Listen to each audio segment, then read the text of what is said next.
ಮುದ್ದು ಸೊಸೆ serial. Hello ಸ್ನೇಹಿತರೆ, ಮತ್ತೊಂದು ಹೊಸ ವಿಡಿಯೋಗೆ ಸ್ವಾಗತ ಸುಸ್ವಾಗತ. ಇವತ್ತಿನ ಮುದ್ದು ಸೊಸೆ ಧಾರಾವಾಹಿಯ ಒಂದು ಸ್ಮಾಲ್ ಅಪ್ಡೇಟ್ ನಿಮ್ಮ ಮುಂದೆ ಇಡ್ತಾ ಇದ್ದೀನಿ. ಇನ್ನೂ ಯಾರೆಲ್ಲ ನಮ್ಮ ಯೂಟ್ಯೂಬ್ ಚಾನಲ್ಗೆ ಸಬ್ಸ್ಕ್ರೈಬ್ ಆಗಿಲ್ಲೋ ಇದೇ ಕೂಡಲೇ ಸಬ್ಸ್ಕ್ರೈಬ್ ಆಗಿ, ಹಾಗೆ ಪಕ್ಕದಲ್ಲಿರೋ ಬೆಲ್ಲೈಕನನ್ನು ಕೂಡ ಪ್ರೆಸ್ ಮಾಡಿ. ತಡ ಮಾಡೋದು ಬೇಡ, ವಿಡಿಯೋ ಸ್ಟಾರ್ಟ್ ಮಾಡೋಣ. ಇವತ್ತಿನ ಮುದ್ದು ಸೊಸೆ ರೋಚಕ ತಿರುವುಗಳಲ್ಲಿ ವಿದ್ಯಾಳವಳು ಕಾಲೇಜ್ ಮುಗಿಸಿಕೊಂಡು ಮನೆಗೆ ಬಂದ ತಕ್ಷಣ ಭದ್ರನವರು ಹೇಳ್ತಾರೆ, ನೀ ಯಾಕೆ ಹೋಟೆಲ್ನಲ್ಲಿ ಸಪ್ಲೈಯರ್ ಆಗಿ ಕೆಲಸ ಮಾಡ್ತಿದ್ದೀಯಾ ಅಂತ. ಅವಾಗ ವಿದ್ಯಾಳವರು ಒಂದು ಮಾತು ಹೇಳ್ತಾರೆ, ನಾನು ಯಾರ ಮೇಲೂ ಡಿಪೆಂಡೇ ಆಗಲ್ಲ, ನನ್ನ ಜೀವನವನ್ನು ನಾನೇ ನಡೆಸ್ಕೊಳ್ಬೇಕಂತ ಪ್ರಯತ್ನ ಮಾಡ್ತಾ ಇದ್ದೀನಿ ಅಷ್ಟೇ ಅಂತ ತಕ್ಷಣ ಹೇಳಿಬಿಡ್ತಾರೆ.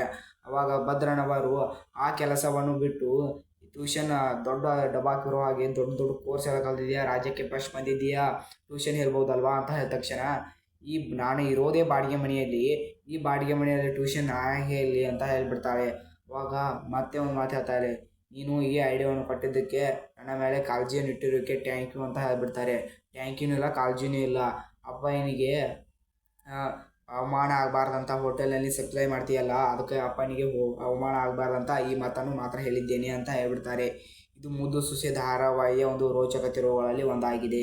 ವಿಡಿಯೋ ಇಷ್ಟವಾದರೆ ಲೈಕ್ ಮಾಡಿ, ಹಾಗೆ ಅನಿಲ್ ಸೀರಿಯಲ್ ಎಪಿಸೋಡ್ ಪೇಜನ್ನು ಕೂಡ ಫಾಲೋ ಮಾಡಿ. Thank you for watching.